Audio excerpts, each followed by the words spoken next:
স্বাগত অনুপক্ষে আপনাদের সাথে আছি আমি ইশরাত জাহান উর্মি।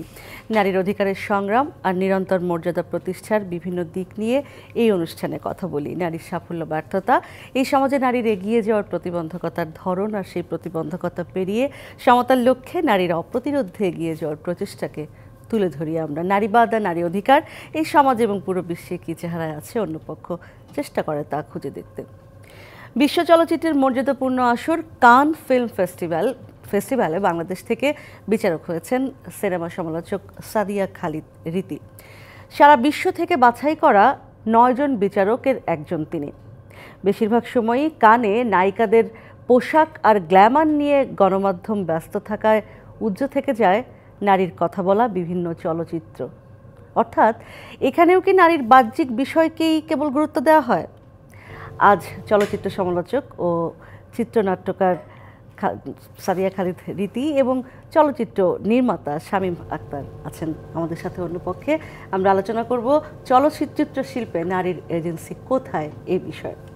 আপনাদের দুজনকেই স্বাগত জানাই। আসলে শুরুতে রীতিকে আমরা একটু কানের অভিজ্ঞতা শোনার জন্য মূলত ডাকা, যদিও আপনি বিভিন্ন জায়গায় বলেছেন, তারপরে আসলে আমরা ওই বিষয়টিতে আসবো যেটি বলছিলাম যে নারীর এজেন্সিটা আসলে কোথায়, আসলেও চলচ্চিত্রে আছে কিনা। যদি একটু আপনার অভিজ্ঞতাটা বলেন, এই যে 9 জনের একজন হয়ে যাওয়া সেই অভিজ্ঞতাটা, সেই জার্নিটা যদি ছোট করে একটু বলেন আমাদেরকে। আমাদের এবার আমি সেকেন্ড টাইম গিয়েছি, 19 সালেও গিয়েছিলাম। আমাদের জুরি কোঅর্ডিনেটর 2বারই কিন্তু মেয়ে ছিলেন, হ্যাঁ। তবে জুরির প্রেসিডেন্ট মেয়ে হওয়াটা খুব রেয়ার। আমাদের এবার যে ছিল জুরি প্রেসিডেন্ট যে মেয়ে ছিলেন, সেটা হচ্ছে ক্যানের হিস্ট্রিতে কিন্তু এবার সেকেন্ড টাইম মোটে। এটা কিন্তু খুবই কি বলবো, এত একটা প্রোগ্রেসিভ একটা জায়গায় এটা আসলে আশা করা যায় না। বাট ফিল্ম মেকারের দিক থেকে কিন্তু মেয়েদের সংখ্যা বাড়ছে। আপনার ক্যানে প্রথমবার হচ্ছে 2011-তে হচ্ছে 4 জন নারী নির্মাতা ছিলেন আপনার যেটা মেইন কম্পিটিশনে, আউট অফ 24 ফিল্মসের মতো। এবার 5 জনের মতো ছিলেন। সো এরকম 4 জন, 3 জন, 5 জন এর ভিতরে আছে কিন্তু আউট অফ 20-25 ফিল্মসের ভিতরে। সো রেশিওটা এখনো 20-এর ঘরে, আচ্ছা, এর থেকে বাড়ে নাই। এবার যে নারী, ভারতীয় একজন নারী পেলেন, একজন শিল্পী অনুসোয়া সেনগুপ্ত, এবং মুভিটা অবশ্যই দ্য শেমলেস, যতদূর মনে করতে পারি আর কি। একটু যদি বলি সাদিয়া, যেটি আসলে আমি আজকে আলোচনা করছিলাম, সাধারণত আমরা কান বলতেই বুঝি যে এখানে আসলে খুব গ্ল্যামারাস কোন কিছু হচ্ছে, হ্যাঁ, নায়িকারা বিভিন্নভাবে ফটোশ্যুটের জন্য আলাদা একটা সময় থাকে, সেখানে গিয়ে পোজ দিচ্ছেন। তার বাইরে যে একটা আলাদা ঘরানা আছে, সেখানে অনুসয়া সেনগুপ্তকে আমার খুব গ্ল্যামারাস কোনো কিছু মনে হয় না, কিন্তু তিনি কি সুন্দর, এবং তিনি তার সিনেমা নিয়ে এবং এক ধরনের ফেমিনিস্ট মুভি নিয়েই তো তিনি গিয়েছেন। তো সেই বিষয়টা যদি সেটি কতখানি আসলে আলোচনায় আসে, দেশীয় মিডিয়াতেই বা কতখানি আসে আর বিদেশি মিডিয়াতেই বা কতখানি আসে? হ্যাঁ, শেমলেস মুভিটা আমার সেকশনেই ছিল, ওটা দেখার সুযোগ হয়েছে। ওনার অ্যাক্টিংটা এত বেশি ন্যাচারাল ছিল যে মনে হচ্ছে যেন সে ওই ক্যারেক্টারের ব্যাকগ্রাউন্ড থেকেই এসেছে। সো এরকম একটা প্রাণবন্ত অ্যাক্টিং। সে কিন্তু প্রফেশনাল অ্যাক্টর না, আচ্ছা, হ্যাঁ। সো সে এইভাবে করে অ্যাক্টিং করে আবার বেস্ট অ্যাক্টর পেয়ে গেল ক্যানে গিয়ে। উনি বোধহয় ফটোগ্রাফার ছিলেন বা বোধহয় কোরিওগ্রাফার। এবং তার আগে কিন্তু তার খুব স্ট্রাগলিং একটা ব্যাকগ্রাউন্ড ছিল, যখন সে কোনো লিগ্যাল কাজের সাথেই আসলে জড়িত ছিলেন না। সো এরকম একটা খুব স্ট্রাগলিং একটা ব্যাকগ্রাউন্ড থেকে এসেছেন, বাট এখন সে খুব কি বলবো যে অ্যাক্টিং করে সে একদম এত বড় একটা অ্যাওয়ার্ড জিতে গেলেন। সো এখানে গ্ল্যামারের কিন্তু কোনোই ভূমিকা নেই, হ্যাঁ। তার ক্যারেক্টারটাতেও ছিল না, এবং সেও যেভাবে করে আসলেন খুব সিম্পলভাবেই এসেছেন। অবশ্যই তার পোশাকে নজর লাগার মতো জিনিস ছিল, কিন্তু আবার যদি আমরা দেখি যে পায়েল কাপাডিয়া যে পেলেন, আপনার জুরি প্রাইজ পেলেন, ইন্ডিয়ার ডিরেক্টর, সে কিন্তু টোটালি মেকআপ ছাড়াই গিয়েছে সে আপনার যখন অ্যাওয়ার্ড রিসিভ করতে গিয়েছে। সো ওরা কিন্তু গ্ল্যামারটাকে একদমই ব্যাক সিটে দেখছেন। আমরাই আসলে এটাকে একটু ফুলিয়ে ফাপিয়ে বেশি করে দেখি। তারপরে এরকম আমাদের দেশে গ্ল্যামারের আমি আসবো এই আলোচনায়, আমি আবার ফিরবো।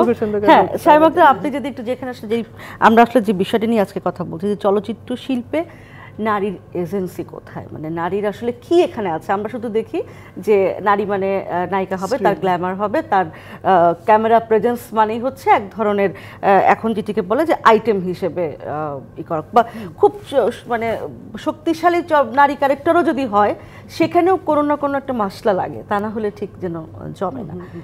আমার প্রশ্ন আপনার কাছে এখানে যে এই ধারা আসলে কিভাবে ব্রেক করা সম্ভব বা ভাঙা সম্ভব? এটা প্রধানত যে ইমেজটা তৈরি করা হয়েছে চলচ্চিত্র নিয়ে, সেটা হলো এক ধরনের বলা যায় যে বিক্রি হোক আমার পত্রিকাগুলো, সেই জায়গা থেকে পুঁজির একটা ব্যাপার তো এখানে রয়েছে, পুঁজির ব্যাপার ছিল। এবং সেইটা কিন্তু সেই সময় লেখাই হয়েছে ওইভাবে যারা স্ক্রিনে মানে যাদেরকে দেখা যায় তাদেরকে কেন্দ্র করে কিন্তু আবর্তিত হতো।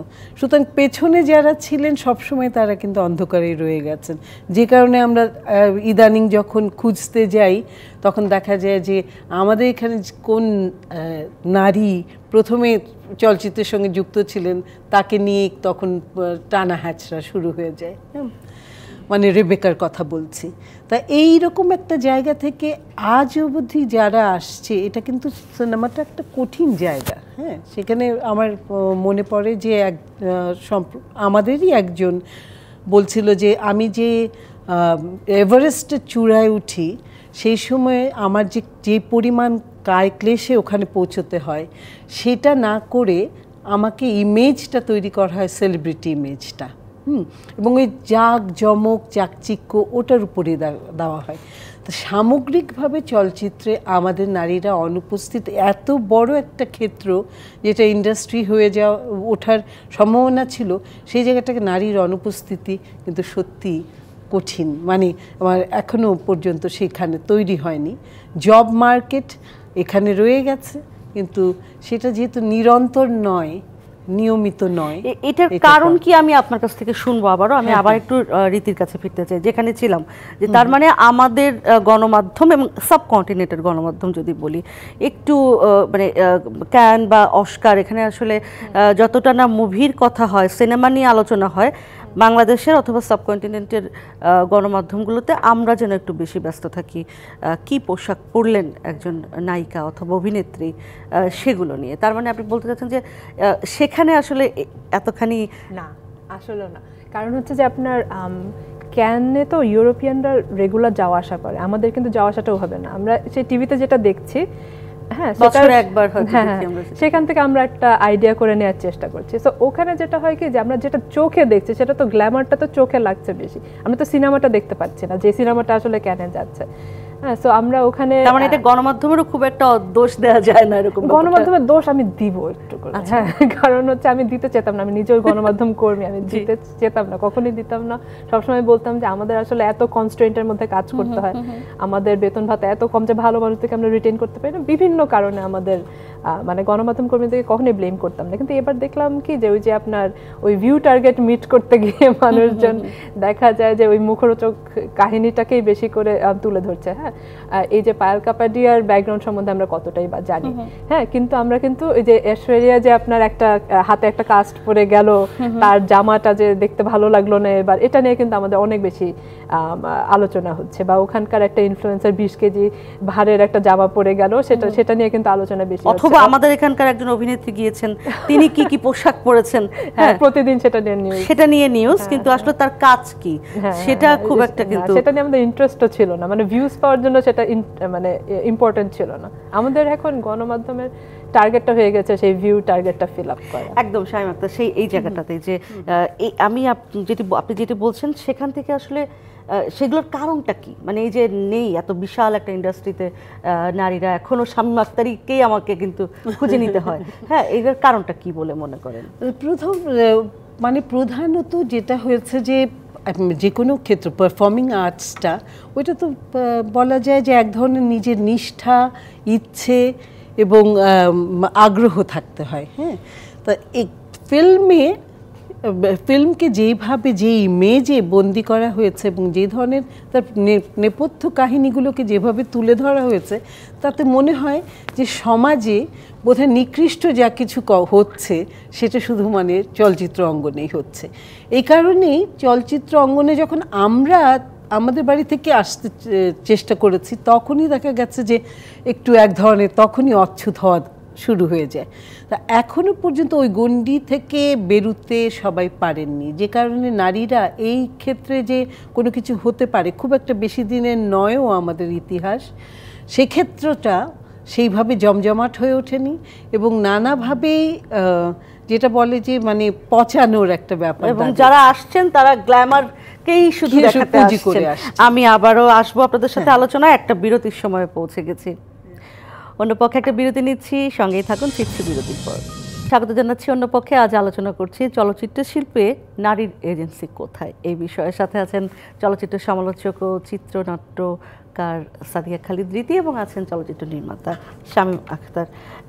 যেটি বলছিলেন সাদিয়া খালিদ রীতি যে কিছুটা আমাদের গণমাধ্যমেরও এই বিষয়ে ভূমিকা রাখতে হবে, যে শুধু ভিউয়ের পিছনে কিন্তু এর সঙ্গে তো আসলে পুঁজি জড়িত। ইচ্ছা করলেই আমি বলতে পারি না যে না আমি এটা দেখাবো না অথবা এটা আমি ছাপাবো না।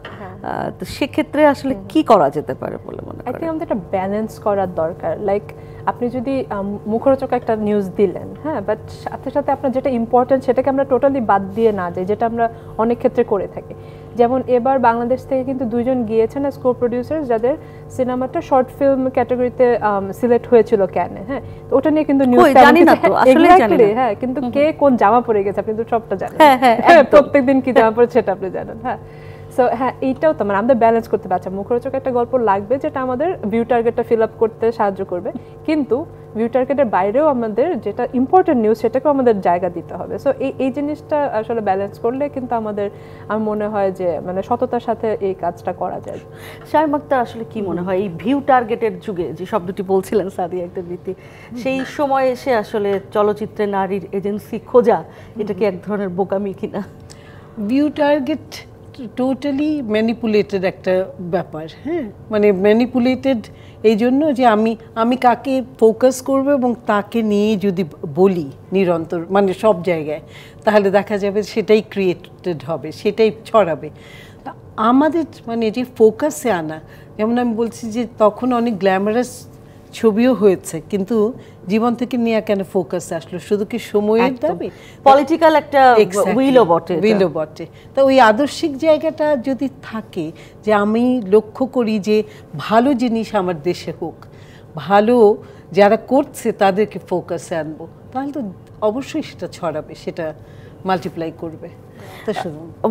এই যে রেহানা মারিয়াম নূর, হ্যাঁ, তারপরে কিন্তু আমরা আর ওরকম দেখলাম না। মানে যদি রেহানা মারিয়াম নূর সব দিক থেকেই আমি যদি বলি একটা ফেমিনিস্ট অ্যাসপেক্ট থেকেও একটা সেরকম চলচ্চিত্র, সিনেমার পুরোপুরি যা যা ফিল আপ করা দরকার, হ্যাঁ, এবং এক ধরনের আলোচনার জন্ম দেয়া যে আসলে জিনিসটা কি, এরকম কেন, ক্যামেরার কাজ এরকম কেন, কালার এরকম কেন, নানান কিছু নিয়ে আলোচনা হয়েছে।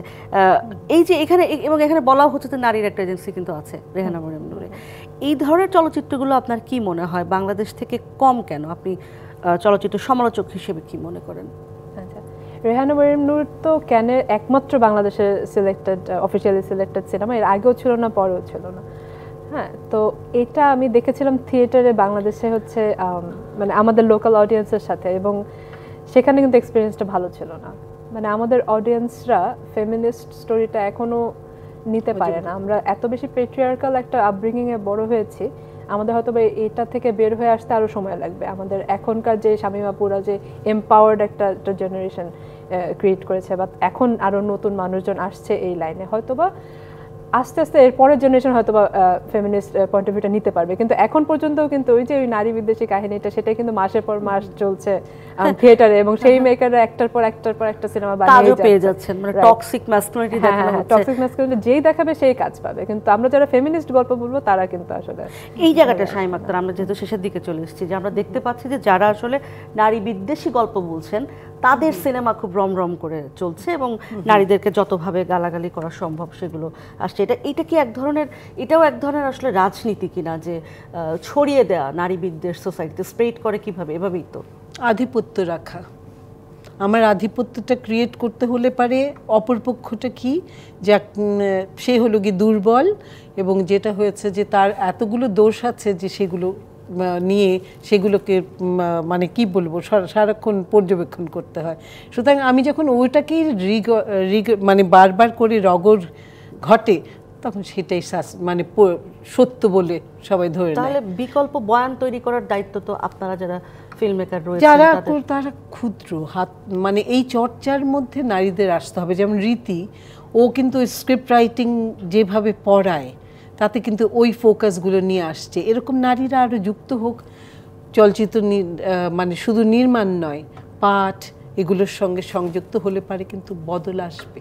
একদম। আমি এই জায়গাটা একটু ধরতে চাই যে আমরা একসময় দেখতাম যে চলচ্চিত্রের, আমরা যখন ছোট ছিলাম আমরা ফিল্ম কি বলে ওটাকে ক্লাব করতাম, হ্যাঁ, ইউনিভার্সিটিতে ফিল্ম ক্লাব ছিল, হ্যাঁ, সেই সব জায়গায় আলোচনা হতো, একটা সিনেমা দেখার পরে আলোচনা হতো। সেই বিষয়গুলো এখন এই ভিউ কালেকশনের যুগে এসে সব কিছুই মনে হয় নষ্ট হয়ে গেছে। সেই জায়গাগুলো একটু একটু করে ফিরিয়ে আনা যায় কিনা?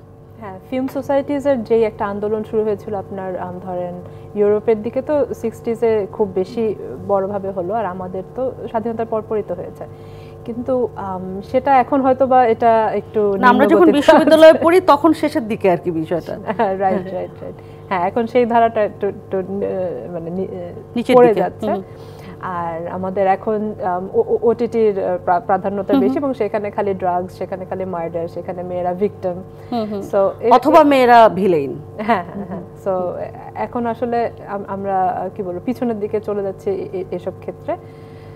উত্তরণের পথটা, আমি যদি আসলে উত্তরণের পথ খুঁজি, উত্তরণের পথ হচ্ছে আমাদের মেয়েদের গল্পটা বলতে হবে। হ্যাঁ, আমাদের মানে ছেলেদের কাছ থেকে আমরা হয়তো বা জিনিসটা পাবো না, বা আপনার যেটা একটা পুরুষতান্ত্রিক মন মানসিকতা থেকে এটা পাবো না, বা যে মেল গেজ থেকে আমরা জিনিসটা পাবো না। সো আমাদের উই নিড মোর মানে ফিমেল রাইটার্স, ফিমেল মেকার্স, সেইভাবে করে। এবং নারীর দৃষ্টিভঙ্গিটা, হ্যাঁ, সেটা কি আপনি মনে করেন যে এই পুঁজির বাজারে সেটার যথেষ্ট পরিমাণ সেই জায়গাটি আছে? এখনো নাই। হ্যাঁ, কারণ হচ্ছে আমাদেরকে বলা হচ্ছে যে আমাদের বেশিরভাগ ভিউয়ার্স বলে 80% ভিউয়ার্স বলে মেল। হ্যাঁ, যে জিনিসটা আমার কাছে খুবই অদ্ভুত লাগে শুনতে, কিন্তু গল্প বলার জায়গাটি নেই, গল্প বলার জায়গা নেই। আপনি কি তাই মনে করেন? ট্রেন্ড সেটিং করতে হবে, সোজা কথা, একেবারে এক কথায়। অনেক ধন্যবাদ দুজনকে। আমরা ছোট করে হলেও আসলে চেষ্টা করলাম এই বিষয়গুলো তুলে ধরতে। চেষ্টা করব আমরা আসলে এই বিষয়গুলো নিয়ে আগামীতে আরও বেশি কথা বলতে। ধন্যবাদ দুজনকে সময় দেওয়ার জন্য। এই ছিল আজকের অন্য পক্ষে। থাকুন ডিবিসি নিউজের সঙ্গে 24 ঘন্টা।